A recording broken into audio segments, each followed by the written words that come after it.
Mga under saya, like sa mga undersecretary, so ilisan sila mga corrupt, di ba? Salary increase sana.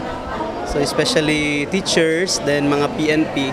Then kasi ang focus kasi niyan dapat is with their salaries. Kasi masabi natin na they are in the middle class. Pero ang problema kasi kulang talaga yung salary para sa kanila. Ang increase sa pensioner nga 2,000. So dapat iyan na before sa muhawa dapat mapuan na kay para daghan maka-benefit. Pipila lamang kini sa mga buot makabot sa katawhang Pilipino ubos sa Administrasyong Aquino ang kabag-uhan. Apan sa hibiling 6 ka bulan sa Administrasyong Aquino o gamay na hibiling adlaw sa sesyon sa Kongreso, una ang eleksyon sa Mayo. Nagtuo ang political analyst na si Professor Richard Pernia nga wala na ilaumang dakong kabag-uhan.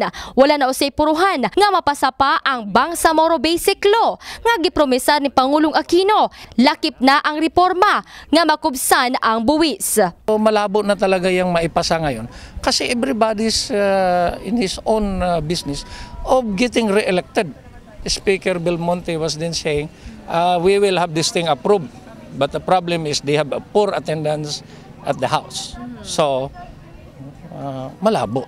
Wala na usay panahon aron mapasa ang political anti-dynasty bill nga gituso lamang ni Pangulong Aquino sa iyang uwahing sona nga base kang Pernia nabahiran pa og kontrobersiya tungod sa bangi nilang Vice President Jejomar Binaya. Dakong pangutana usab kung mamahimong balaod ang Freedom of Information Bill kon FOI nga ilabihang maayo aron walay matagong sekreto ang mga trabahante sa gobyerno sa mga proyektong ginabudgetan alang sa kalambuan sa usa ka lugar.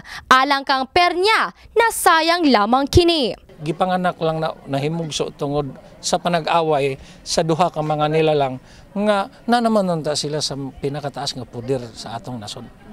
Tungod sa hingpit nga kompetisyon karon sa politika, wala pa'y kasiguraduhan kung manok sa Administrasyong Aquino ang molingkod sa posisyon.